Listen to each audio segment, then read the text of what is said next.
Okay, Chelsea. Oh my god. Where the hell would I put Chelsea?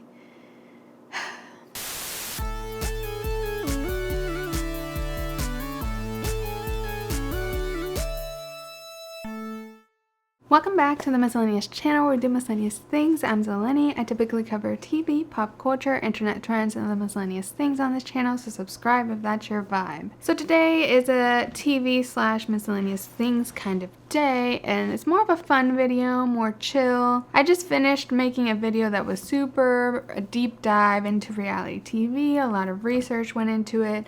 Please watch it if you are interested in the subject matter of reality TV. But today I wanted to do something a little more fun and something y'all have been requesting. And by y'all, I mean like 2 people, but still.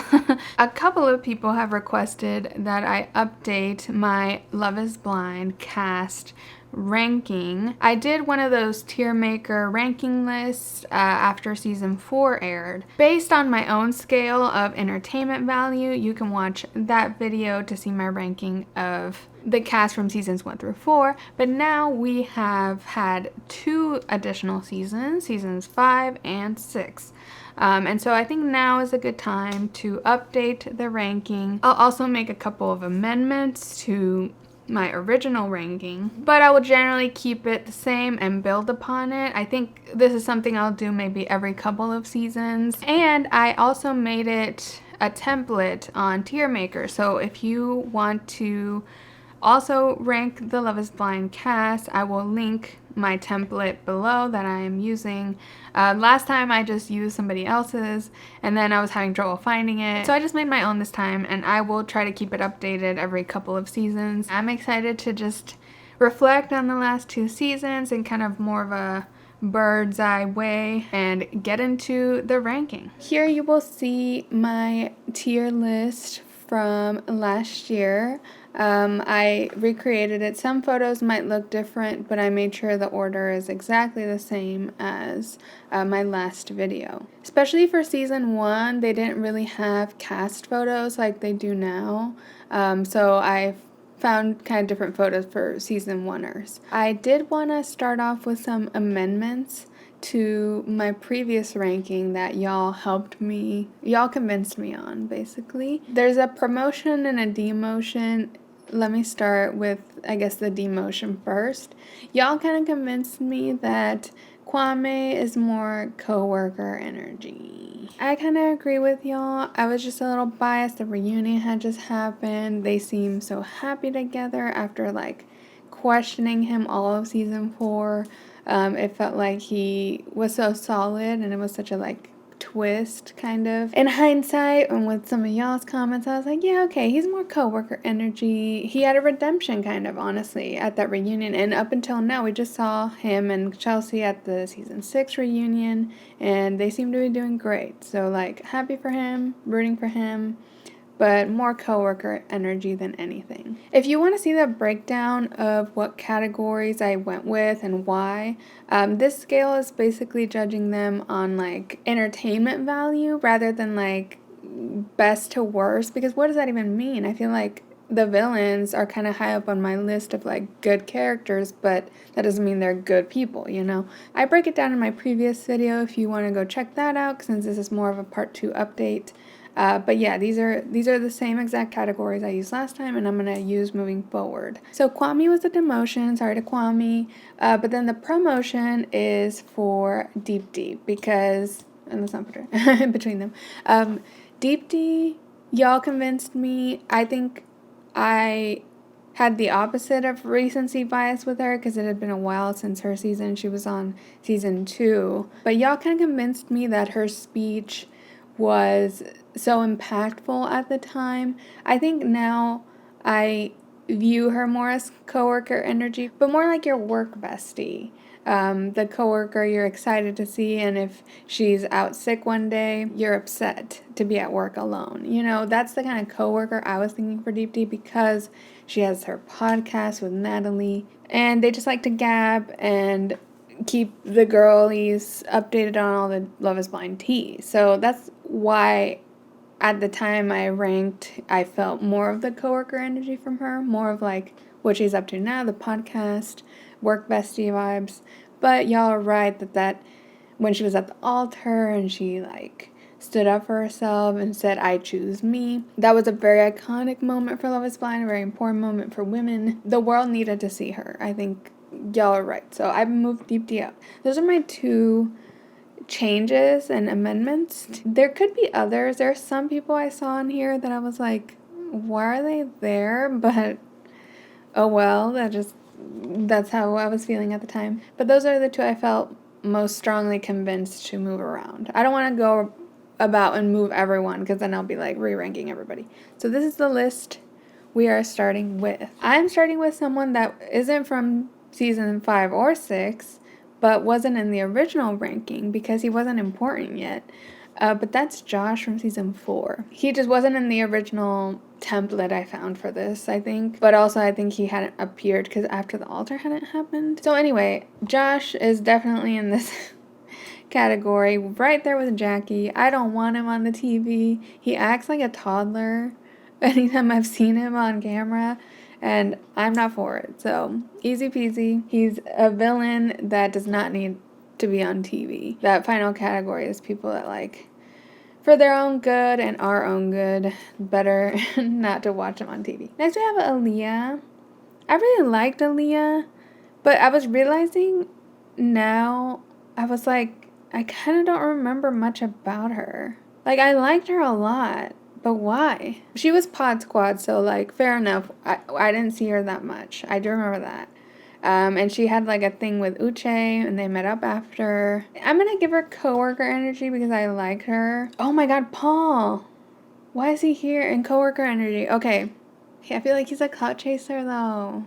Okay, I'm gonna keep him. See, I'm questioning everyone in the categories. Next is Carter. Oh my god, he is the king of this final category. Carter, we didn't see much of him on the show, like at all, but he's part of this big lawsuit from Renee in season 5. If there's a category under this of like criminals that shouldn't be allowed around reality TV contestants, like, he was broke, he was in debt, he was abusive, like, allegedly, all of these things. It seemed like he had no background check, which is ridiculous because they always love to talk about how they background check everybody. He's at the bottom tier. But he hardly counts for this ranking, though, because we didn't see much of him. Him and Renee's relationship happened, like, totally off, outside the edit. Fuck season 5, it's atrocious. Chris. Season 5. So, he got exposed, right? For, like, having another girlfriend and just using Johnny for a clout, kinda. He didn't break up, he just ghosted. It was something like that where he, like... What's it called when you, like, slowly ghost? I don't know what that's called. Okay, Izzy. Izzy is, like, in this category of, like... I wouldn't call him a super villain all the way, like, not intentionally, but he's good for reality TV, a good for TV type of messy. And I mean, he could fall under villainy for like how he treated Johnny and how him and Stacy were like snickering about Johnny. I think he's in this category, though he's not as malicious as some of the queens of this category here. Izzy is like a fun one on TV, but not like I like him. Okay, next is Johnny. Johnny's a tough one for me because I could make an argument for a lot of these categories for her. Again, she's Pod Squad, so like we didn't get that much time with her. I almost want to put her in like the bottomest tier of like, she just seemed kind of too sensitive for the show, and like she had gone through a lot, and like she didn't need to be on TV, but it wasn't like villainous or that negative or anything. So I'll just give her Coworker energy, because she's nice. Paul should not be in Coworker energy. I mean, he is kind of like a coworker I wouldn't talk to energy, you know. You have to make small talk in the break room, you know. Next is JP. Oh my god. Where do I put JP? He's like the one I've hated the most. And y'all, I have like tea on who he's dating a little bit. a little bit. Just like a friend of a friend kind of way. This season took place in Houston, so it's in my state. The world is smaller than we think. But, I mean, I don't have anything good to eat. I just mean, like, what the heck? I don't know. I just hated JP so much. He was horrible for TV, though. I would call him a supervillain, but not in a fun way. He was horrible for TV. He wouldn't talk. He was so intimidated. I'll just put him down here in the bottom tier. So, Lydia. Oh my god, Lydia. Okay. I think Lydia has to be... Girl, season 5 has no one I stan, I think. It's too early to call, but... Okay, no, I think it will. Okay, so I'm going to put Lydia in Supervillains because she is so messy. I don't think she's... Well, I don't know, honestly. Is she malicious? Is she not? And she wasn't that fun to watch. Like, and anyone this season that was negative was not fun to watch. But relatively to their own season, I think Lydia and Uche were like the messiest, most fun villains, even though no one was fun, you know. Okay, Milton's giving coworker energy down. If you work at an engineering company, your cubicle is next to Milton. Okay, next is Renee. I think she's the only one I'm going to put up here. And we barely got to see her, but the moments we did get on the actual show were really fun. I actually follow her. I forget I follow her. I mean, she was barely there. They cut her out, even though she was technically engaged to Carter. She was just so funny, and I wish we could have seen her have like a normal relationship and see more of her. Stacy, I'm going to put her right next to her boo, Izzy, because they were just villains in their own ways, and they were both kind of mean girls about Johnny together, so I feel like she makes sense in the villain. And then she was also like, she was like a prissy villain. She was my Blair Waldorf of the season. I'm blonde, I'm skinny, I'm rich, and I'm a little bit of a bitch. If you know, you know. And that's what Stacy was getting. Okay, Taylor. I'm going to put her higher up in the coworker energy, and I might get flack for that. I feel like she's very beloved, and I do like her a lot. I hate JP. I love my glamour girls. But also, she's just not at the level of, like, I stan. I only feel positive towards her because JP treated her bad, but she didn't... I don't know. I guess she did stand up for herself and, like, cut it off, and that was good. But it's just, like, as far as lasting impression, it's not the most impactful. I haven't put anyone in I forgot. I think it was recent. I wonder who would be in I forgot. Taylor might be kind of forgettable, but she was nice, and she had good moments, so she's definitely higher tier than forgot. Now I'm, like, looking at all the season 5, seeing, like, who's forgettable. Okay, Uche. Uche? Like, I'm concerned for others dealing with Uche, but he was also kind of delivering the drama. Like, and he's memorable for that, so I'm gonna put him down here. He's, like, bottom tier supervillain, but, like, I just didn't know what he was gonna do next, and, like, it was kind of crazy, so... I don't know. That's where I'm putting Uche. Maybe he should be in the bottomest tier. But I think he was just conniving enough to fall into, like, that supervillain role. I just think he was super enough to, like, bump him up to fascinating on TV kind of thing. Now we're moving on to season 6, which just happened. AD. Oh my god, stan AD, of course. We gotta stan AD. AD all day. I loved AD. Y'all saw in my videos. I'm obsessed with her. She was quite a girl's girl. Obviously, girly can't pick a man, but, you know, we don't hold it against her. Poor girl. Okay, Amber. Let's put her in the I forgot everything about her, because her name is Amber, right? I was, like, struggling to remember her name. And this season just happened, like, literally less than a month ago. It ended. But we didn't see her beyond the first couple episodes, so it's not really my fault. I do remember stuff about her right this second, like she said slay one time, But for longevity, I can't even remember her name today. Like, I don't think she's gonna. She falls in this tier if I forgot. Next is Amy. Oh my god, Amy! I love Amy. She was my representation this season. She was Latina and nerdy, and a feminist. So that's all I needed. That's all I needed. Next is Brittany.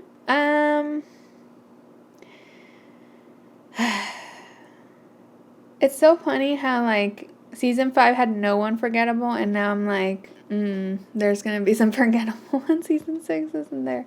I think Brittany's gonna fall into this forgettable category. I remember her right this second again, but, like, we didn't get to see much of her personality aside from Jesus because her fiance wouldn't talk to her, so we didn't get to hear her speak about anything. So I just don't know much about her aside from, like, her being kind of Gen Z and also very Christian. I don't even know if she likes dolphins for real or was just trying to force Kenneth to talk. So I'm gonna put her in forgettable. I'm sorry. I mean, she's in good company. Like, Danielle and Nick are here. Like, I sort of remember them, but they're just not great for TV. Like, their personalities didn't come across on camera, I should say. Because I shouldn't say they have no personality because I don't know these people. But, like, on TV, it didn't really come across. Okay, Chelsea. Oh my god. Where the hell would I put Chelsea? Oh my god, this might be the hardest yet. Like, I think she's a supervillain because the way she would whine, like, I can still hear her whine in the depths of my brain. And, like, she was just so delulu that I'm just like, she was so fun to watch. I feel like Chelsea and Jimmy had the most, like, conversation and buzz around them season 6. And it's crazy too because at the reunion they, like, totally didn't dive deep into their issues at all, which was the main fall of the reunion. Season 6, I still believe, had the best reunion yet, except for this one thing, like, the couple everyone was most interested in and most, like, appalled by her behavior. Like, she wasn't called out at all for, like, how she treated Jimmy pretty badly. And I don't think Jimmy's a saint. I just think, like, Chelsea was so toxic. She, like, shouldn't be on TV because she's clearly not very self-aware. You know what I mean? And I'm like, you shouldn't be on TV. But it was too good. Like, this season was too good. It's getting harder. Like, maybe I'll reconsider. If y'all have arguments one way or the other, let me know. Like, I think her life is worse off by being on TV and showing her toxic self to everybody if she's not self-aware about it. But she was just too good. Like, I could not lose her for this season and, like, be as invested. You know what I mean? Like, I think she was pretty integral to the season. And then Clay. Honestly, for him, it's less of a debate, but I think he's also in the supervillain category. Like, I mean, he's there. Okay, maybe he's there in the OnlyClout. Fake. Okay, yeah, let's do it. You know what? You're demoted, Clay. You're demoted. Go over here with Kyle. He's not conniving enough to be, like, a great villain, and he, like, was kind of fake a little bit the whole season until the altar. Like, he saved his real feelings for the altar. So he was a little bit fake the whole time. And he kind of admitted a few times he went on the show just to kind of see if he could find love or see what happens, not really for marriage. And he just kind of went along. So that to me gives a little bit of fake energy. Ooh, more company for Clay. And that is Jeremy. I feel like a lot of Jeremy stuff has been talked about. I think Laura talked about how he has, like, grifter vibes and was there for the clout, for the screen time. It seems pretty real because he didn't really take the marriage seriously or the engagement that serious. He was just kind of doing whatever. And he wasn't fun enough to be a supervillain. Like, I could maybe make an argument similar to Clay. They brought some conflicts, but he just gives more fake than anything. Okay, this is a hard one. Okay, so Jess. I love Jess, and honestly, it's kind of iconic we've had two Jessicas that ended up single. I think some people would make the argument that she would be in the OnlyClout tier. I do think she's there for clout, but I don't find her personality or persona fake. So I think that's where I reconcile that, because I just think she's made for TV. She's great on TV. The EpiPen comment, iconic. It's a little bit supervillain, but she didn't take any villainous actions aside from that comment. And, you know, you could just say she was emotional in that moment. She was heated. But I feel like she didn't do anything villainous. Like, she didn't DM Jimmy and like, try to meet up. And, like, if your marriage doesn't work out vibes. She said some things, but it felt like it was just for the cameras to enjoy. And she didn't, like, do anything malicious. So she's not a supervillain. She's not a fake persona. She has way too big of a personality to be like Coworker energy. I mean, I stand her the whole time. I stand Jess. People, oh my god, I'm worried now. Everyone's gonna fight me on all my choices. Oh god. Oh god, Jimmy. Oh, Jimmy is peak Coworker energy. Again, not my work bestie at all. But like, you know, the guy you have to write an email to occasionally, collaborate on a PowerPoint. He's there. Honestly, I could see him later demoting down to like, I forgot everything about them, because he's pretty like generic from what we saw, and a lot of his screen time was like fighting with Chelsea. Personally, there's nothing that stands out much about him. Okay, Johnny, I'll put him in the stand next to his girl. Johnny might be the most feminist man we've had featured on Love is Blind. I think it tracks. I think the birth control conversation was interesting. He was very chill about it all. And I appreciate a guy like that. So I love them together. I'm glad season 6 had a hero couple to anchor it. Kenneth. Where the hell do I put Kenneth? He belongs in none of these categories. He's so random. I guess I forgot everything about him. We didn't really get to know him. I'll put him next to Brittany since they're besties now, apparently. Okay, Laura. Oof. I don't know where to put Laura. I mean, I don't think I put her in the I stand. She did have some great moments. Telling off Jeremy with the kicking rocks, and I'll put her closer to the like top of Coworker energy. I know some of y'all might stand, but I feel like she was just kind of weird at first and was kind of off-putting. She did the bean dip thing, and she's close with AD, so I don't really know what to make of that, but I don't know. She was so about the Hawaiian shirt, like just weird stuff like that demote her down a little bit for me. But she did end strong, and she had some great fierce moments. So like, not taking that away, but she's like your cool coworker that will encourage you to like take your PTO and stuff. She seems like the assertive coworker you want in your corner. Okay, Matthew. Oh god, Matthew. Not Matthew. We barely saw him, similar to Amber, but he is definitely in this category of like, makes me a little concerned because he was so struggling with the cameras, and also like his stories on social media are like kind of unhinged, and they're kind of funny in like a chronically online way, but like I don't know, it's kind of confusing. So he's an interesting guy. I just think he's not made for TV and couldn't handle the magnitude or get out of his head with it, and it's not for everybody. Okay, next we have Sarah Ann. Oh my god, Sarah Ann. Okay, I feel like my first instinct is to put her in OnlyClout. She's there for the fame.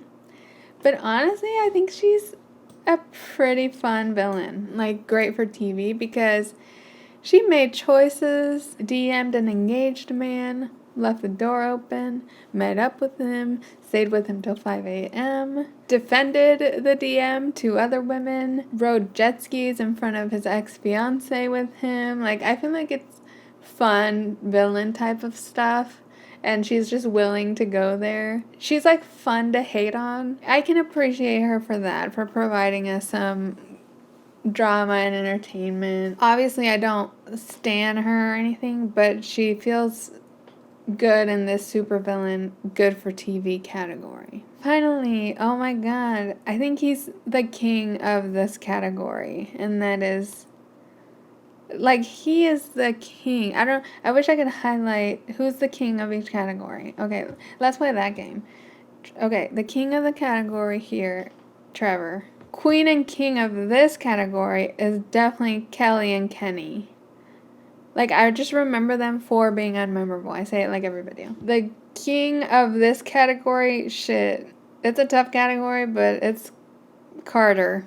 Because there's a whole lawsuit around him. Queen or king of coworker energy. Honestly, I still give it to Natalie. She's where the coworker energy label originated for me. And I think she's peak of that. Like, fun coworker, but you don't hang out on the weekends. She seems just really cool and chill, but also like professional. This category, well, this is a tough category, only because I think these two are pretty like, I think Shake has to take it. He was on House of Villains, so like, that's a step up from everyone else. Irena's a close second though. She was pretty iconic as a villain. Oh, and Queen and King of the Ice Stand. I mean, I think it has to be Lauren and Cameron because they're the OGs, the originals. But I think Tiffany and Brett are giving a run for their money. They've taken the torch a little bit just because Lauren and Cameron were not at the season 6 reunion. Tiffany and Brett were, as well as other couples. But Lauren and Cameron did say they... Let me move them actually because they're looking at each other. It's the same photo. Lauren and Cameron said they were invited to the season 6 reunion, but they did not attend. For what reason? We don't know. But yeah, so Tiffany and Brett, I think, are also pretty high on this list of Ice Stan. That is the updated list. Do you love it? Do you hate it? Oh my god. I'm going to keep it this time, and after a couple more seasons go by, I will update it. I will maybe make amendments, maybe not. Maybe someday I'll redo them all. Back to the other me. So I hope you enjoyed that update to my ranking of every featured cast member on Love is Blind ever so far, seasons 1 through 6. I would love to hear about your rankings, or if you end up doing this, let me know who out of every season so far you stan the hardest. I would love to hear some of that. Please like this video and subscribe to my channel if you enjoyed. I put out new videos whenever I feel like it about TV, pop culture, internet trends, and other miscellaneous things. And you can follow me at Miscellaneous on Instagram or Twitter to keep up with me, or just turn on the bell notification here on YouTube. Thank you so much for watching, and I'll catch you in the next one. Bye!